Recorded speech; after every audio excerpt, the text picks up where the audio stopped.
Job chapitre 5. Crie maintenant. Qui te répondra? Auquel dessein t'adresseras-tu? L'insensé périt dans sa colère, le fou meurt dans ses emportements.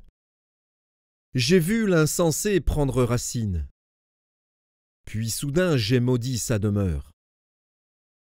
Plus de prospérité pour ses fils. Ils sont foulés à la porte et personne qui les délivre. Sa moisson est dévorée par des affamés qui viennent l'enlever jusque dans les épines, et ses biens sont engloutis par des hommes altérés. Le malheur ne sort pas de la poussière, et la souffrance ne germe pas du sol.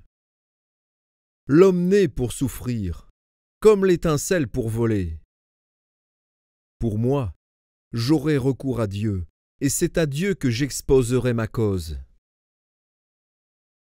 Il fait des choses grandes et insondables, des merveilles sans nombre. Il répand la pluie sur la terre et envoie l'eau sur les campagnes. Il relève les humbles et délivre les affligés. Il anéantit les projets des hommes rusés et leurs mains ne peuvent les accomplir. Il prend les sages dans leurs propres ruses et les desseins des hommes artificieux sont renversés. Il rencontre les ténèbres au milieu du jour. Il tâtonne en plein midi comme dans la nuit. Ainsi Dieu protège le faible contre leurs menaces et le sauve de la main des puissants. Et l'espérance soutient le malheureux, mais l'iniquité ferme la bouche. Heureux l'homme que Dieu châtie. Ne méprise pas la correction du Tout-Puissant. Il fait la plaie et il la bande. Il blesse et sa main guérit.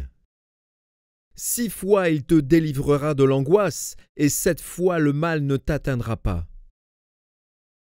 Il te sauvera de la mort pendant la famine et des coups du glaive pendant la guerre. Tu seras à l'abri du fléau de la langue. Tu seras sans crainte quand viendra la dévastation.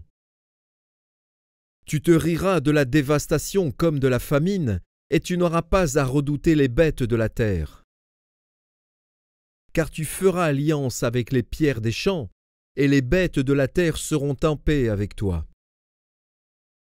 Tu jouiras du bonheur sous ta tente, tu retrouveras tes troupeaux au complet, tu verras ta postérité s'accroître, et tes rejetons se multiplier comme l'herbe des champs. Tu entreras au sépulcre dans la vieillesse, comme on emporte une gerbe en son temps. Voilà ce que nous avons reconnu, voilà ce qui est. À toi d'entendre et de mettre à profit.